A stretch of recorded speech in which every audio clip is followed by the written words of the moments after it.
Hey guys, it's Derek here with On the Horizon, and this week we're going to break our 22-minute podcast down a little bit different. We're going to throw back to a podcast that we did in 2023 with Hornady, right when we released the 22 Creedmoor through SAAMI, and explaining, kind of how that worked and how that came to be. The reason we're doing that is there's a lot of new news in the 22 Creedmoor this week. If you have not heard, a couple things. One, Texas Ammo releasing a special run of their original 22 Creedmoor ammunition, which we've used here on the channel.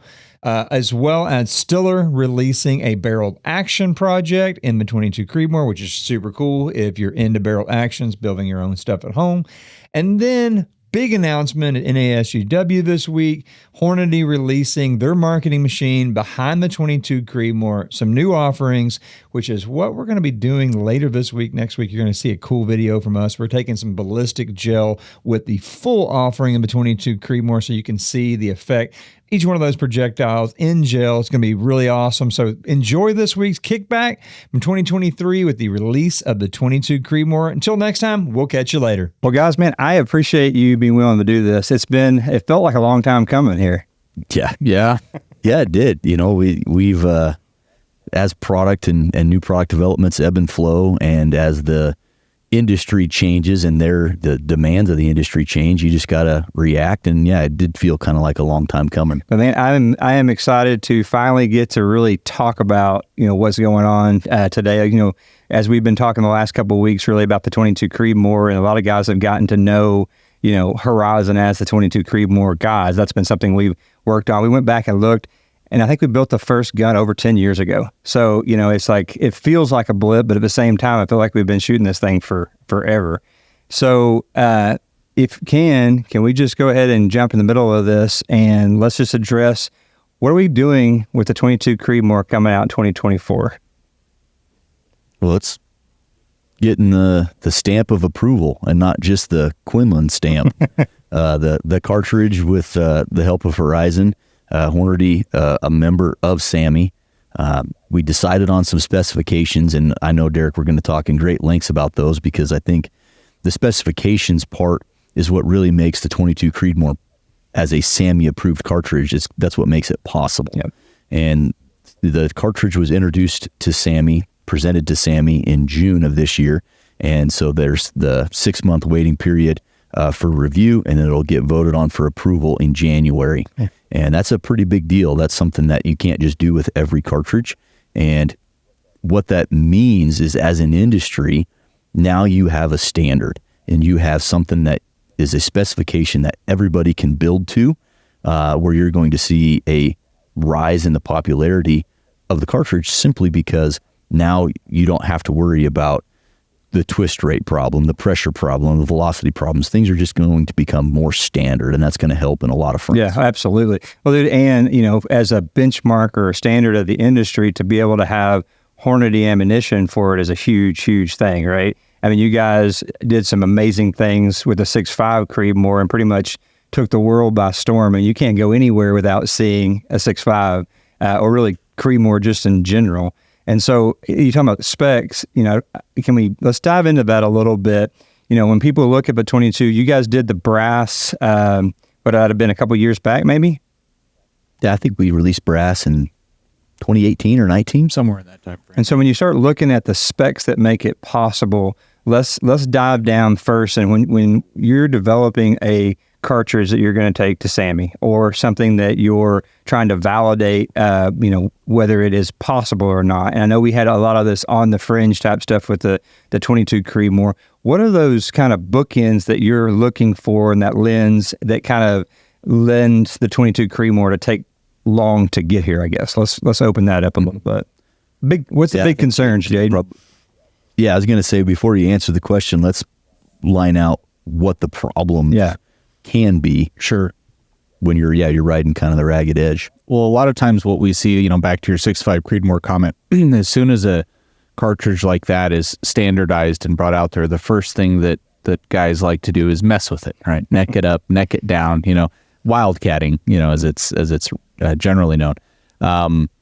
One of the risks of wildcatting is that most of the wildcatters don't do standardized testing to see what the effects of necking things up or down are. And there can be some very negative consequences that can kind of hide behind those unmeasured things, especially on the pressure side. And then also you can get into issues where you see a lot of differences in chambers that are out there. This Wildcat guy wants these sort of dimensions, and another guy wants these. And next thing you know, there's multiple different chambers floating around out there. So that's another challenge. But so what you're saying is, for the guy who loads around, wildcats it, and runs until he doesn't have pressures in his primer is not the way to go about this. Unfortunately, no. So those legacy methods of, looking at the primer and looking for radius around the primer, or is it flat, or looking for primer flow of the cup back into the firing pinhole in the bolt face, or looking at the cartridge case head and looking for signs of pressure. Was there so much pressure that your head stamp is essentially gone because it was pressed out? Do you have brass that tried to flow into the ejector hole in the bolt? All those things are kind of things that are looked at as signs of pressure. However, they can be good indicators and they cannot be. So we've seen over the years the variances in actions and barrels and powders and all this different stuff. You can absolutely be at dangerous levels of pressure and not see it, especially with the modern actions that we have. They're so smooth. They're so well built. Well, they've got Stiller actions. Obviously, you guys see that with how fine the machining processes are, and not to mention, the mechanical advantage of a properly designed action versus, a mass-produced factory action. Okay. You flip that bolt open with one finger and act like nothing ever happened. And you can do that at 70,000 pounds plus with some of these actions. Like we go test it in the pressure and velocity barrel. We know what those pressures are. Then you go put it through a nice bolt action like your guys' Stiller actions, and it's like, I wouldn't know that this thing was 70,000 pounds. 100%. And I think that's kind of how we ended up getting here. I was looking back, at some charts and stuff we did probably 5 or 6 years ago, comparing the 22 Creed to the Swift, and I was looking at some of the numbers we were running compared to some of the stuff that we've been working through this last year here, and we were definitely running high pressures. And you go look at the guys in the forums are running super high pressures, but it's exactly what you're talking about. So pressure is obviously something that guys aren't seeing and doing these wildcats. What's another kind of limiter here? So that would be more on the internal ballistic concerns, and one additional internal ballistic concern would be like the fit or unsafe combinations. That's a box we have to check for a SAAMI introduction standpoint, is to make sure that this cartridge can't fit into something else where it would be an unsafe combination, meaning fit into a firearm that's chambered for something else. Will this cartridge fit in there, and will it fire? And is it an unsafe combination? That's just another area you have to check from an internal side. On the external ballistic side, some of the stuff that we have to look at is the twist rates and the applicable projectiles that are going to be used in that cartridge, and making sure that the twist rate is sufficient for every use case out there, because we don't know how it's going to get used. And so you essentially have to take like a lowest common denominator approach. The worst case situation has to be fulfilled with a safety margin to make sure everything else is safe, right? So, from a safety standpoint, what you would see with a unstable bullet or a twist rate that wasn't sufficient is, for one, you can get baffle strikes on suppressors. Nobody wants that, right? Wait times being at like a year or something. I know. I've still got some in prison. I don't know when I'm going to see them. Yeah. So nobody wants to ruin a suppressor. But above and beyond that, you can have major dispersion related issues, which could be a safety concern, because if that bullet doesn't go where you intend it to because it's unstable and it's taken a little bit of a different path, that could be an issue. Know your target and what's beyond it, kind of back to those 4 firearm safety rules. So that would be more on the external ballistic side of the house. And then we also want to look at things like longevity and robustness. Is this barrel going to burn out in 400 rounds? Because that's not really a good product, right? Guys are going to be frustrated by that. And we've seen cartridges come out that have been standardized that do exhibit that sort of behavior, and they get a pretty bad reputation after they've been out in the wild for a couple of years, because, you don't want to spend a couple $1,000s on a rifle and then the thing is dead in a couple hundred. Yeah, Derek, how many 26 nozzles? I was thinking that was funny as I wrote that exact thing down when he said that. Yeah, we don't do very many anymore, but when they came out, it was a hot deal there for a short time. Yeah. Yeah. So that's something we look at. And, Derek, you and I have talked about this. You sent us one of your guys' 22 Creedmoors, and I didn't necessarily tell you what I was going to do. No, you didn't. Because you probably wouldn't have sent it to me if I had. But I tried to break it. That's one of the things we need to do here is we need to abuse it. We need to not clean it. And we need to do everything that we need to not do anything we recommend you to do. If we're going to do what a consumer's going to do. Right. We need to understand what that thing does when you don't do what you should to it. And so we've done that with the 22 Creed as well. I mean, that rifle you sent, I did a quasi break-in, maybe. I think I cleaned it after like 5 shots or something. And by cleaning, maybe that's even an arguable statement. And then I just went to shooting and I shot pretty rapid rates of fire for high round counts. I did 10 shots in 30 seconds. I did 20 shots in a minute. I kind of varied it around and I really tortured it. And I need to know what happens to that thing, because if it picks up fouling at a very high rate and somebody uses it that way, they're going to start to experience pressure problems with that. And those are things that we can kind of control in the design of a cartridge if we know that it's susceptible to that. Mm-hmm. So that's all the type of stuff that we look at. So, and there's one more thing. No, I was going to say, so what did you see, in testing that rifle? What did you kind of figure out, or how did it do? I know we hadn't talked about that a lot, but I'm just curious how that worked out. So it did really well. I essentially put what is going to be the factory loaded offerings. That's what I used to do the torture testing.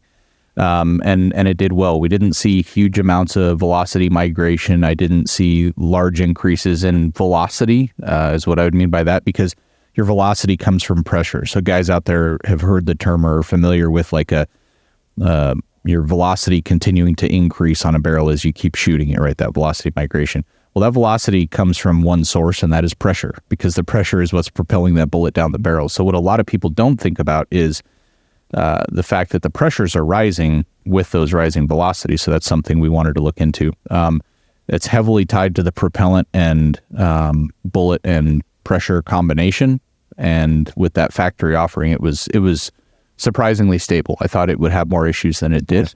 And I didn't see a whole lot with it. And to go along with that, we also have several pressure barrels during this development process. So we're able to not only see it in the firearm, but you can also get a pressure barrel, and you can abuse that thing too and get it into a similar condition and then actually measure pressure to see what's going on. And that's a big part. So on these factory rounds that we're talking about, where did we end up settling in chamber pressure? So the introduction pressure with SAAMI is going to be, I believe it's 62. Typically we run ammo less than that. We never like pushing things right to the limit, because generally problems are going to come from that. But this ammo is going to be running around 56 to 60,000 pounds on average, Cool. Yep. And that's the kind of this across the course with pretty much all cartridges, where we won't run them up there, but all the Creedmoor cartridges have a SAAMI map, or max average pressure, of 62,000, both the 6.5, the 6, spec the 22 the same way. And then they'll operate where we load the ammo somewhere between 56 and 60. And usually, I mean, I've looked at a lot of lot numbers. You've looked at all the lot numbers we've ever made a 6.5 Creedmoor. They really like to live at 57,000. Huh. If you've got a match bullet in a Creedmoor at 57,000 pounds of pressure, it's going to work. That's all. Yeah. And you can get more out of it. A lot of guys will push the limits harder. But if you really go take a hard look at, okay, you gain another, say, 50 foot or 75 foot, that the amount of performance gain that gets you, in my opinion, is not worth the trade-off of problems are coming and I don't know when they're going to show up. Barrel life. You're pushing everything to the that's a good segue into, we talk about the twist rate piece, right? And I think that to me is a lot of the call it secret sauce or whatever for it. You take the formulas that we talked about on the podcast that we did with you guys several months ago in terms of figuring out your RPMs, and you look at the velocity trade-off or the BC trade-off with the twist rate. And I think that's why we always ended up on the 8 twists. It's you're just kind of right in the middle, and you don't have problems, running too fast or too much pressure back and forth. So, as you establish twist rate on these, what is it? Are you looking for the same things? Is it basically relating down to pressure? Pressure and also how fast you're spinning the bullet. So we have all these new bullets that are very advanced and modern, but we also have bullets that are from 50, 60 years ago, right? We have legacy bullets that we're still using today. Those legacy bullets were designed around the firearms of that era, the twist rates of that era, the pressures, the cartridges, all of that. And so you can spin a bullet too hard. Generally what we say is once you get above 300,000 RPMs, it's kind of like midnight. Like nothing good happens after midnight. Nothing good happens after 300,000 RPMs. And even approaching, with depending on, because the barrel has an attitude. And so different rifling configurations are worse than others. Different rifling styles can be worse than others. And, we talked about beating the heck out of a barrel and not cleaning it. That will have an effect on it. Cleaning it down to bare steel can have an effect on it. So, the barrel has an attitude as far as when it can spin a bullet apart. So 300,000 is kind of our line in the sand. But as you get close to it, depending on that individual barrel, you can still have problems. Yeah. And what you see in the 22 cal world, I mean, the 22 Creed isn't the first one, right? We have a whole lineage of 22 cal cartridges. And when you want to run the heavier, higher BC bullets, you typically see, say, 7 twist, and maybe some guys even go faster than that. Yeah. That's fine, but where that limits you is with those legacy lighter weight bullets. So if you run some of those, 40, 50 grain class bullets out of a 7 or faster twist at the velocities produced by like the 22 Creedmoor or those style cartridge cases, capacity, velocity wise, you can start to run into issues with bullets. And so the 22 Creed was spec'd with an 8 twist because that's kind of the balancing point, right? It allows you to run the heavy high BC bullets that everybody wants and has been limited in using, right? You can't do that with a 22 250 or many of those 220 Swift or 222 or any of those legacy cartridges. They were spec'd with twist rates that don't allow you to use those modern bullets. But at the same time, we also wanted to try to encompass some of those legacy bullets because a guy might want to go shoot a 60 grain class varmint bullet or something like that. At the speed of light. Yeah. And with the 8 twist, that's kind of the trade-off point where it allows you to dabble in the legacy lighter weight offerings, but it also allows you to run the heavier offerings. Yeah. And one more point to that was so we want to use the high BC modern bullets, and we talked about pressure earlier.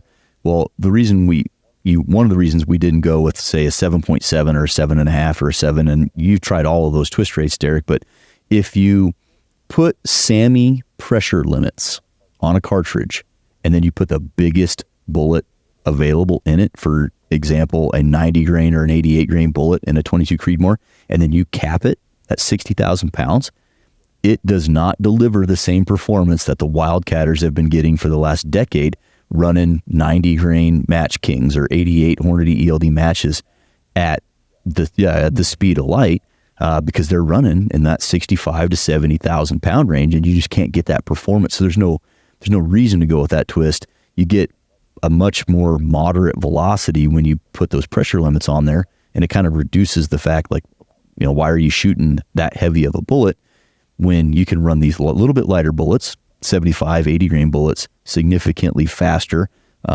with a slower twist rate, and you don't have to worry about the RPMs causing problems. 100%. And one thing you said there that I wanted to elaborate on, I see on the forums a lot, people talk about blowing a bullet up. And I think, you talk about these twist rates when the bullet comes apart. I just want to be clear with people that it's not actually like grenading per se, right? It's like you're spinning that bullet apart because that twist rate is not matched to that bullet. So I see that term a lot, and then people freak out and say, well, you're blowing bullets up. No, it's not the same sense. That's kind of a slang term for basically what you're describing there. Yeah, they don't grenade or implode, but they can completely come apart. Generally what you see happen is there'll be either like a crack that forms or some sort of fissure in the jacket, and once that weak part is there, the bullet's going to open up the jacket, and you're going to see lead that vaporizes out, and it looks like it blew up, visually from your perspective. It's wild. But with higher level instrumentation like radar and stuff like that, you can see with a bit more detail what's occurring. But yeah, I can see where they think that. Yeah, and it's mainly a product of obviously a too fast of a twist rate, and then in 22 caliber, the jackets can only be a certain thickness if you want the weight.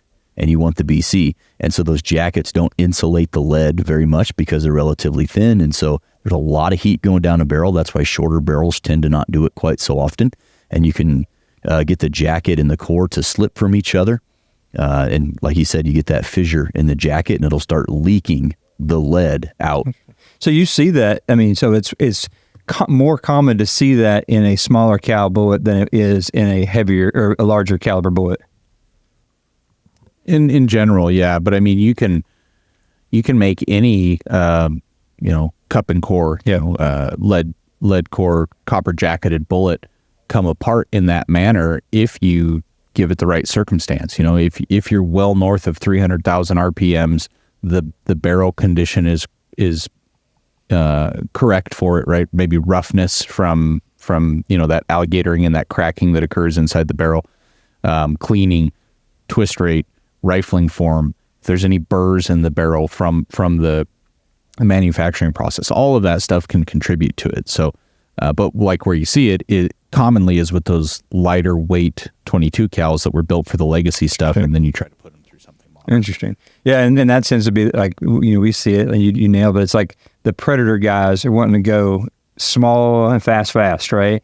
But for me, you start running the numbers, and I want to talk about these bullets that we're going to do in the in the factory offerings. Is you don't get the advantage of the high BC when you shoot the small bullets. Yes, you get quick strike, but if you go run the numbers on, like you were talking about, a 60 grain range and these 80 grain range, it's pretty significant in terms of wind drift.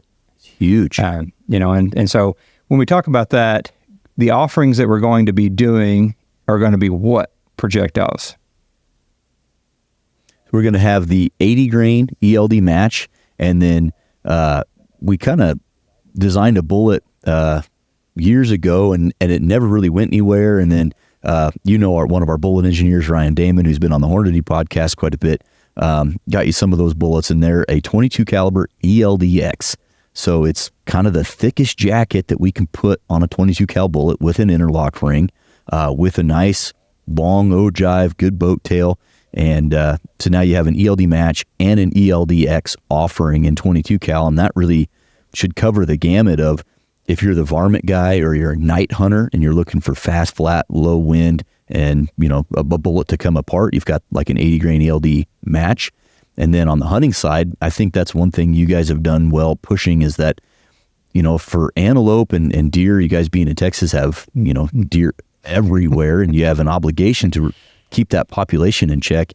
This cartridge is more than just a coyote cartridge, especially with the right bullet. Absolutely. I think you nailed it. And for me, I think that's why somebody asked me the other day, why we spent so much effort on really pushing the 22 Creedmoor. I started thinking about it. I think it's because, I've got a 10-year-old son that kind of, it's about the same age as when we started doing this 22. And when we started getting him into shooting some long range or actually hunting, the performance we were getting on deer-sized game with the low recoil, it started feeling like the perfect kid's gun, right? And so it's become that kind of project that's kind of grown with him. And like you said, these 80X bullets, we took those out to West Texas on Aoudad. I was shocked, honestly, at the difference between the performance of the two projectiles on game-size animals, right? So it's like with the M bullets on deer, you get more of explosion, you hit them in the right spot, you just drop everything, right? On coyotes, great results in terms of just dropping them. On the X side, we even saw, even in an 18-inch barrel, those X's were penetrating through the coyote. So, probably not the selection I'd make for a varmint tournament. But then on the Aoudad, man, we were getting about ping pong ball size entrances. It was going all the way through the opposite shoulder, not exiting, but bleeding like crazy and super, super accurate. I mean, we shot one Aoudad a little over 600 yards with it. Everything else really in that 200 to 400 yard range with it. The 600 one, we made a bad wind call there, so I had to shoot it a couple times. But everything else was single shot kills. Where I honestly, it's a really, really good setup. I drew a mule deer tag Wyoming this year, and going to Oregon on a blacktail, and those are definitely what I'm taking with me. Yeah. So that's a good bullet, and I think the ELDX, regardless of caliber, really blends a lot of those performance criteria that as modern marksmen we want. And Jaden was at the ground level for that. It's got to be match accurate. You have to have match accuracy to hit what you're aiming at, especially at any extended distance. And you have to hold together at those closer ranges as best you can. But you also need that bullet to expand and penetrate at the longer ranges.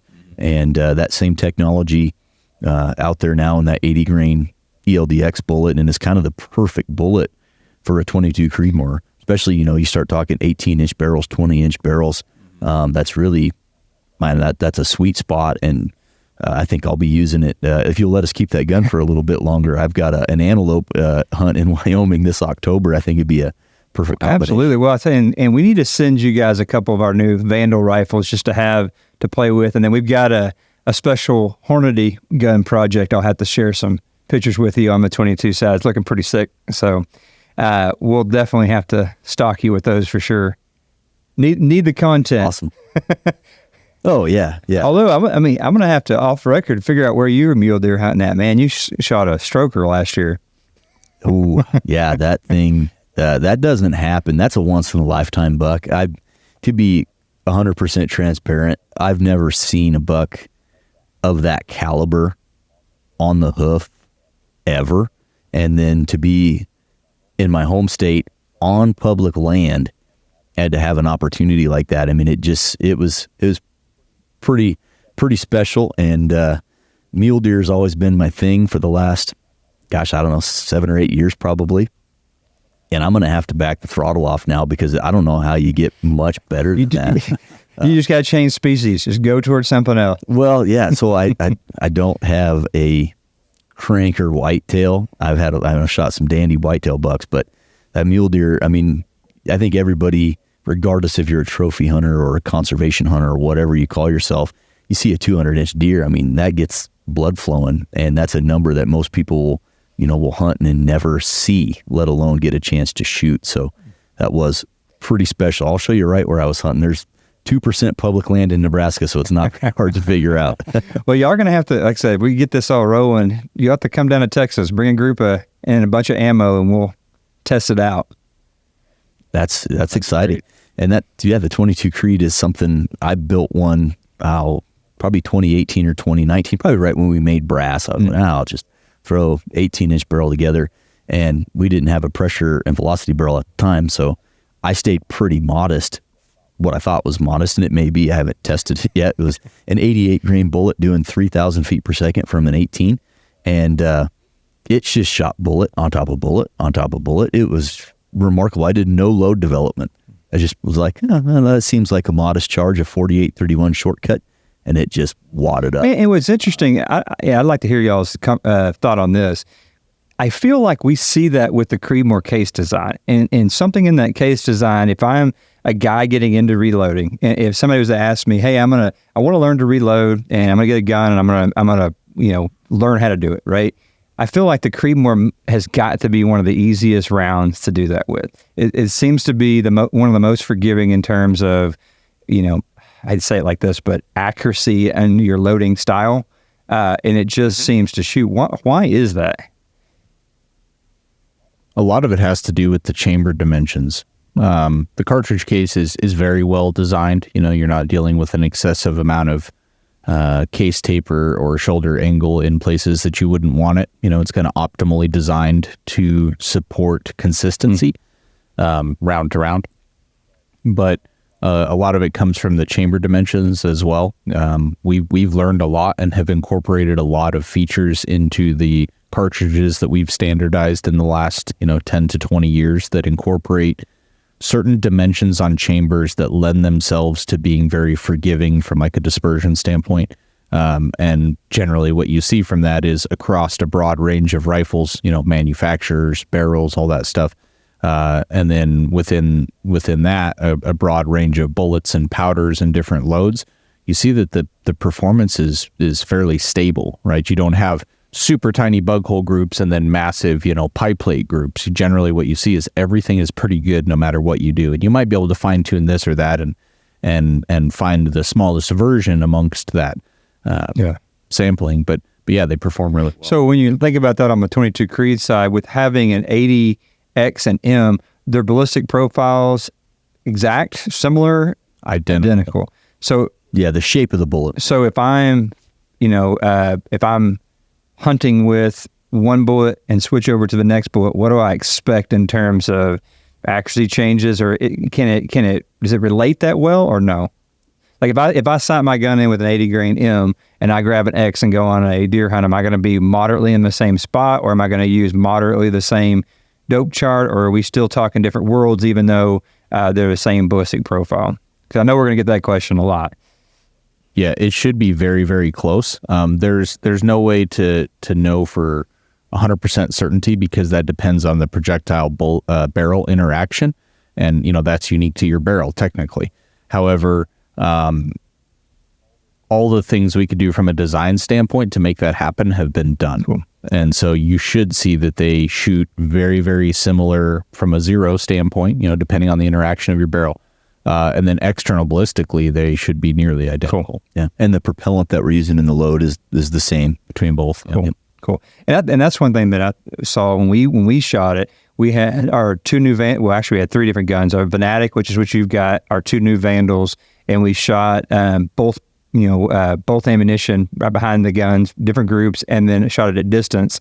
And it out to really, we shot them out to like 500 yards or so, and it was almost identical dope. Like we shot, we put a video out, I believe, a couple weeks ago where my boy had shot a pig at 325, and we had literally just ran out of the X bullets and just loaded the magazine with the M's and dialed it right up, and it was right on. So I think that's something unique, and I think I like the way you put it. Is it's going to depend on your barrel, it's going to depend on your setup, so check it. But I think it's cool or unique that you've got the same projectile basically, but for two different applications that doesn't require a whole bunch of reset up. So I know for the guys down here in Texas, you're in predator season, you want to grab this bullet. Tomorrow you get an opportunity to go on a whitetail hunt and you want to swap. That gives us quite a bit of an opportunity to pretty much do everything down here that we would want to do. So I like that. Yeah. So now let's talk a little bit about time frame and how would I get ammunition. How do I order this? What does this relationship look like with Horizon? This seems strange. How are we going to, what do people think about this? So from Hornady's standpoint, this partnership or project with Horizon Firearms on the 22 Creedmoor, what does that look like?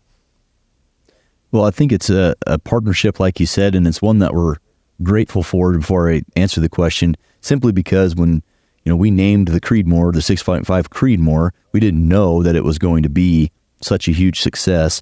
And having a cartridge that kind of started in the wildcat world out of necessity, looking for low recoil and flat trajectory, it still got the Creedmoor name. And like it or not, that name seemed to be related to Hornady. And so we were glad that you guys came to us to get us involved so that we can, we've got people like Jaden and Jacob down in our lab that can really comb through the specifics and make sure that the specifications and the tolerances, twist rate, things like that are really selected so that they align with what we know works. And, all of our customers, ours and yours, are going to benefit from that.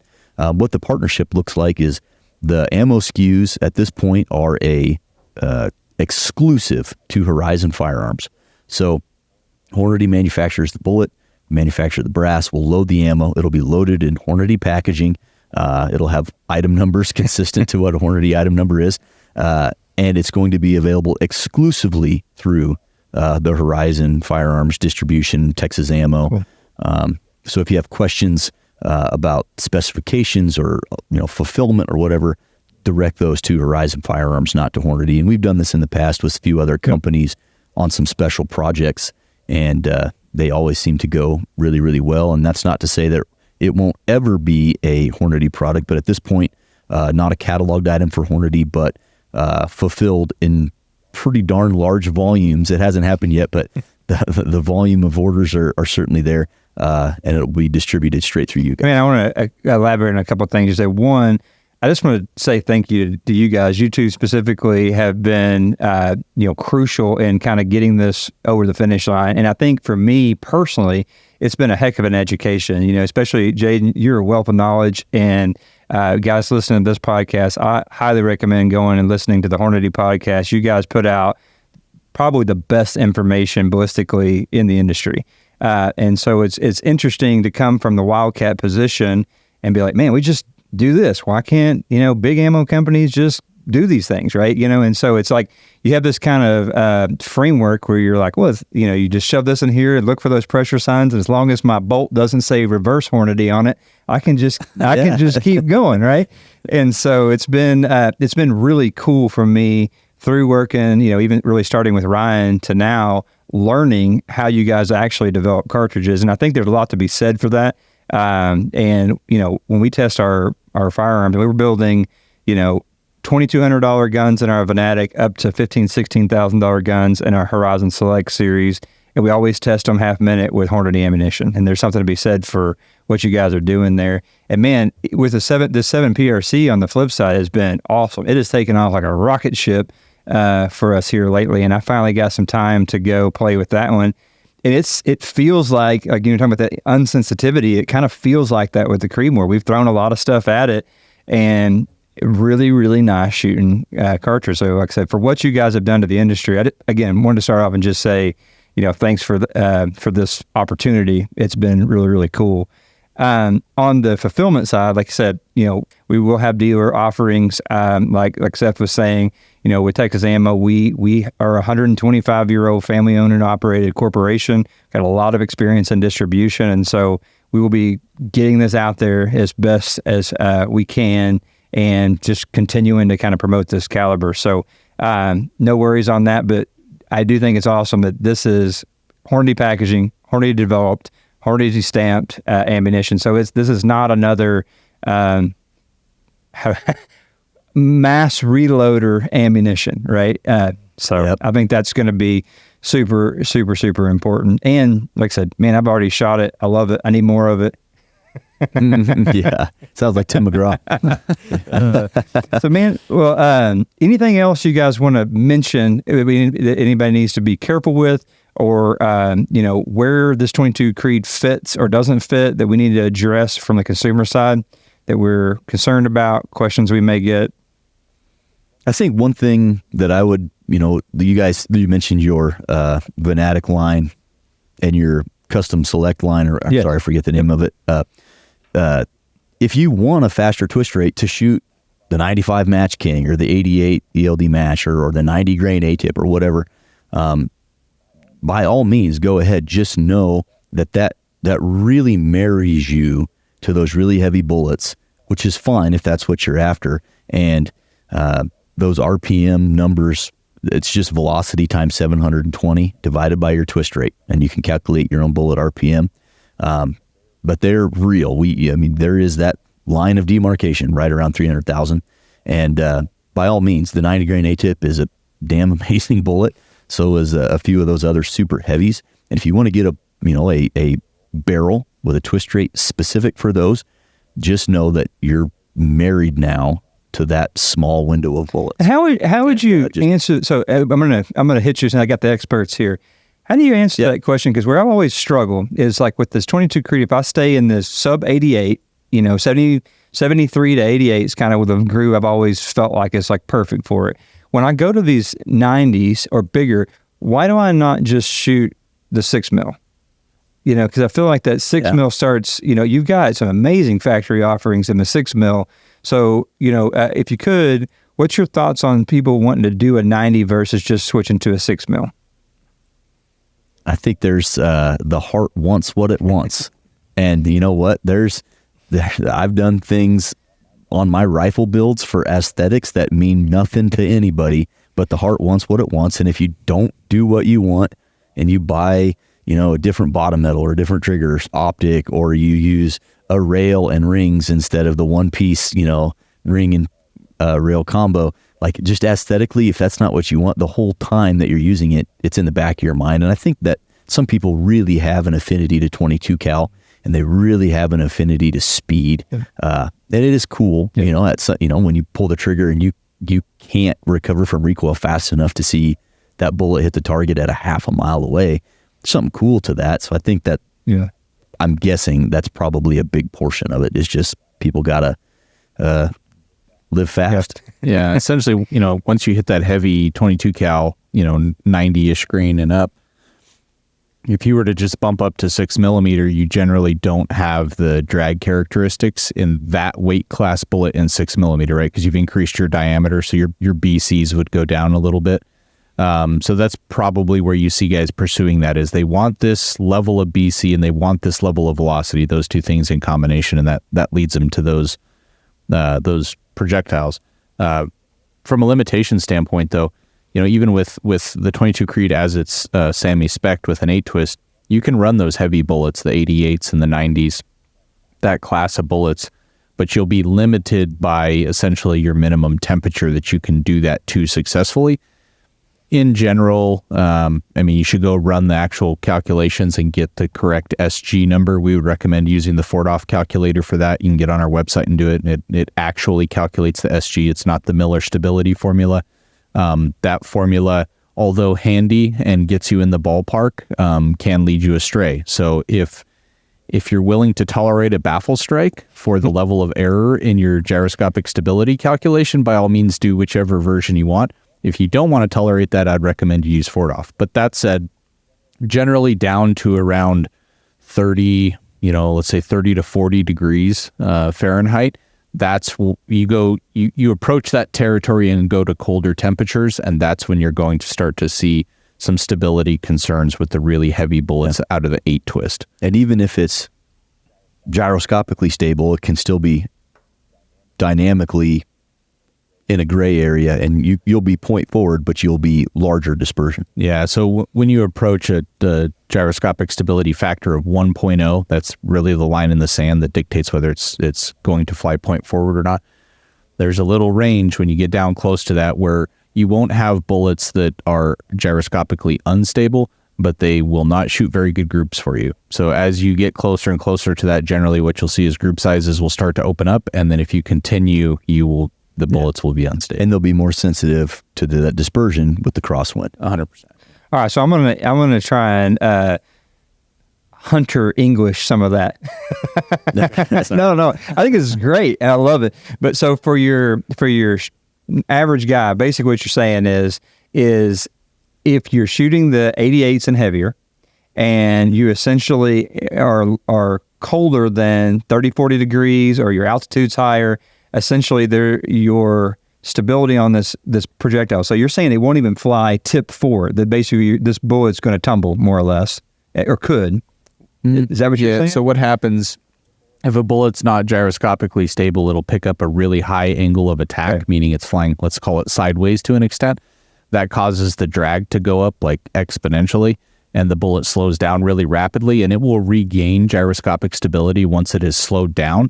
The problem is you don't know where it went in that little interim period, and so generally it's not going to go exactly where you want it to. And so that's why you see like your group sizes will increase as you're approaching that limit, is it's starting to pick up higher angles of attack, and then it slows down really rapidly and snaps back in, and that results in an increase in your group sizes. If you continue down that road, that just gets worse and worse to the point where it's unpredictable from a point of impact standpoint. But a note there on your temperature, it's temperature and pressure. So when I say the temperature range of 30 to 40 degrees, that would be around sea level altitudes. And so that's associated with a level of pressure that's fairly common there. If you go to higher altitudes or elevations, the pressure drops as a function of that, and that will actually help your gyroscopic stability. But again, we have to draw a line in the sand, lowest common denominator safety margin, so that 30 to 40 degrees is at sea level. So a guy that's in Wyoming at 8,000 feet, he might be able to get away with creeping down into maybe the 20 degree range or the 0 degree range, somewhere there. But that's where you have to go run the ballistics calculator with your conditions input so that it can spit out the actual number that you awesome. Have. That's golden right there. And like you said, I think Seth, you said it, that you're really going to see this. And I think early on, Jaden, you were testing some of this in some crazy crosswind and stuff. You're really going to see this dispersion, this big group in wind, which is the whole point and why you want to use these heavy BC bullets, right? So it's key to get that stability right. Yeah, I think in that particular test, it was the 88 in an 8 twist. And if you jump in here, Jaden, but I believe you shot it in a very low wind day. Dispersion was, I don't know, let's call it 1.5 inches for 20 shots. And then the next day, the wind was blowing pretty significantly from like a full value wind, and the group went from like 1.5 inches to 4 inches or 5 inches at 100 yards. Mm-hmm. Cool. That's crazy. So it was right there on that edge, and the introduction of the crosswind. Again, with that angle of attack, the nose is spinning really, really large. Huh, that's interesting.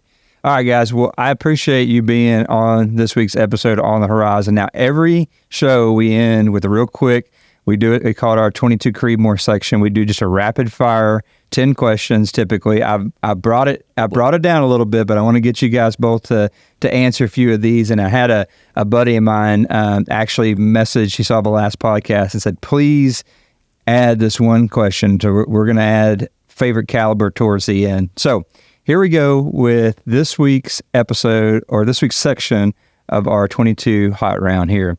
All right, Seth, we'll go you, Jaden, and you, Jaden. We'll do it this way. What's your favorite animal to hunt? Mule deer. Elk. All right. Favorite place that you've ever hunted?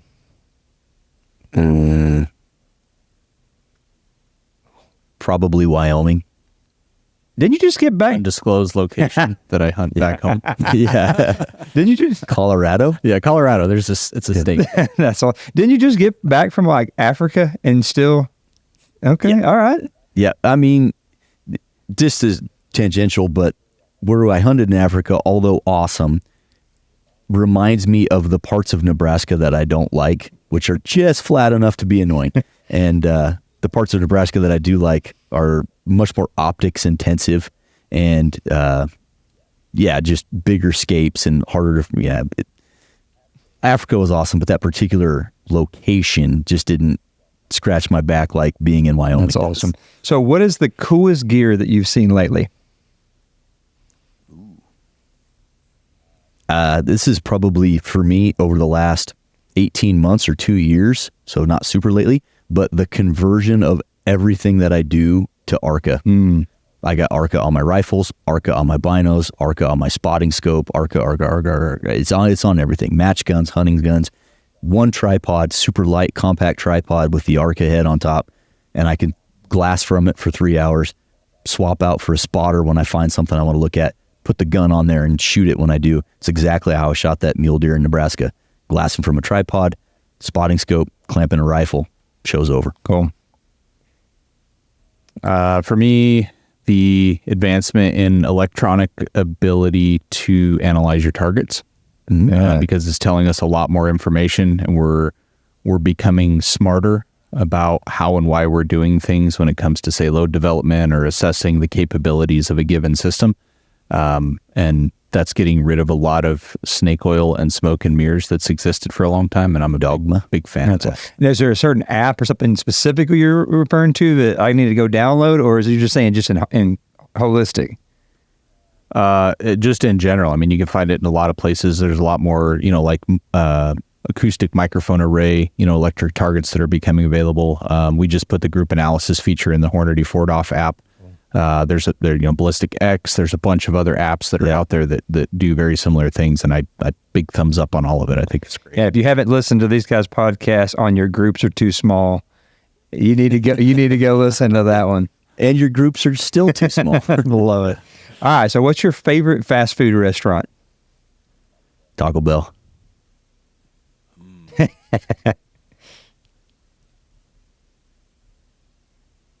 I don't know, maybe In-N-Out. Oh, yeah.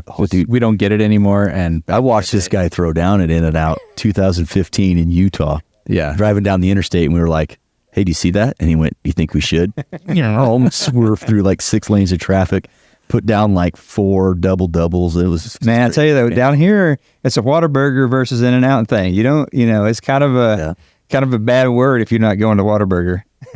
Yeah. All right. What is your favorite trophy that you have? It can be an animal or it could be an actual award.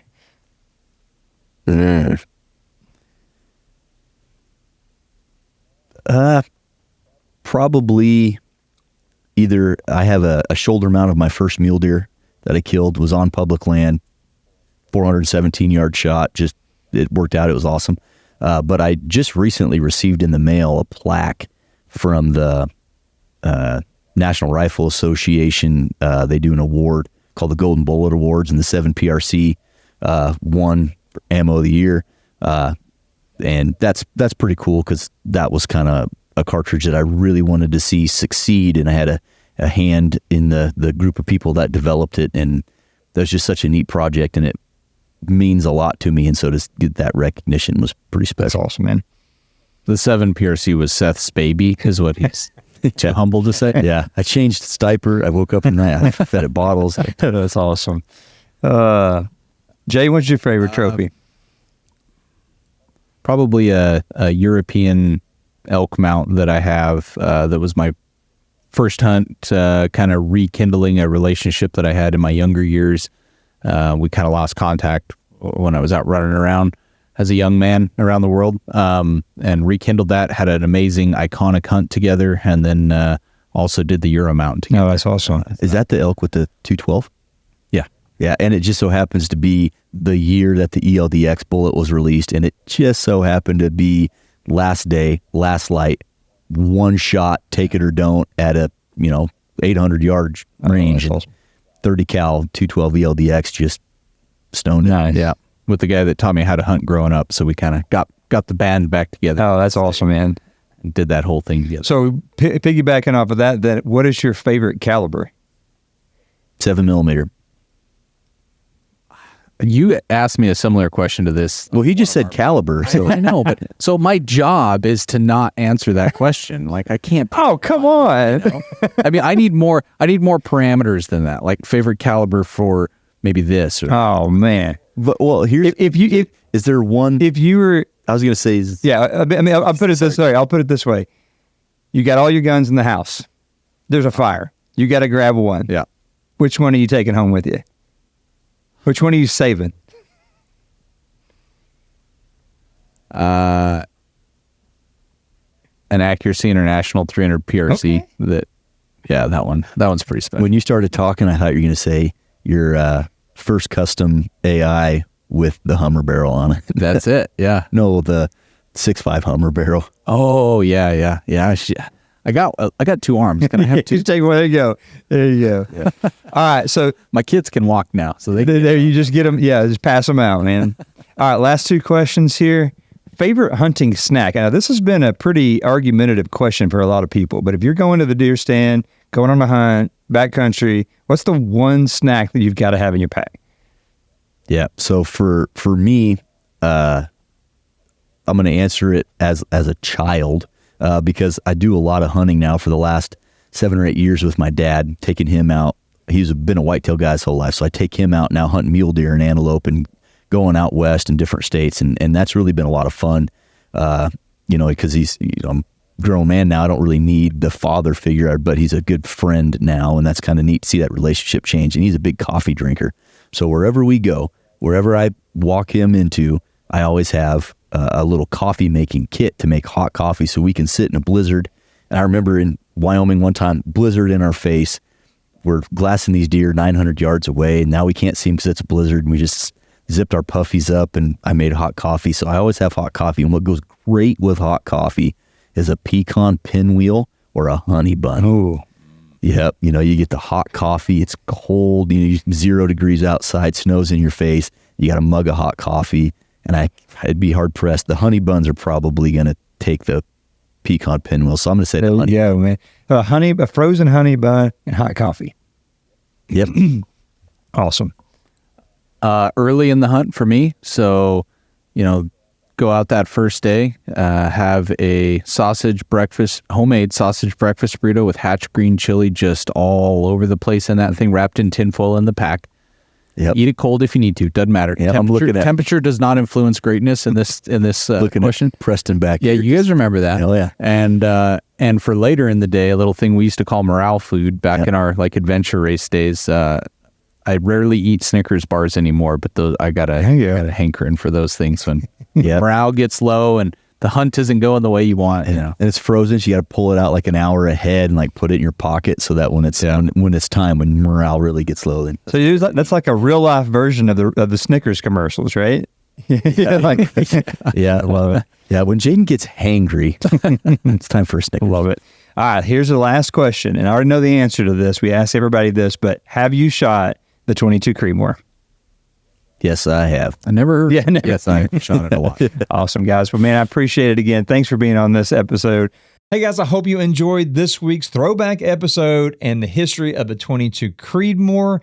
Be sure to be watching our channel next week as we do our ballistics gel testing. I'm heading out of here to get that ballistics gel ready. Be sure to like and subscribe. We appreciate you guys following the channel. We'll catch you later.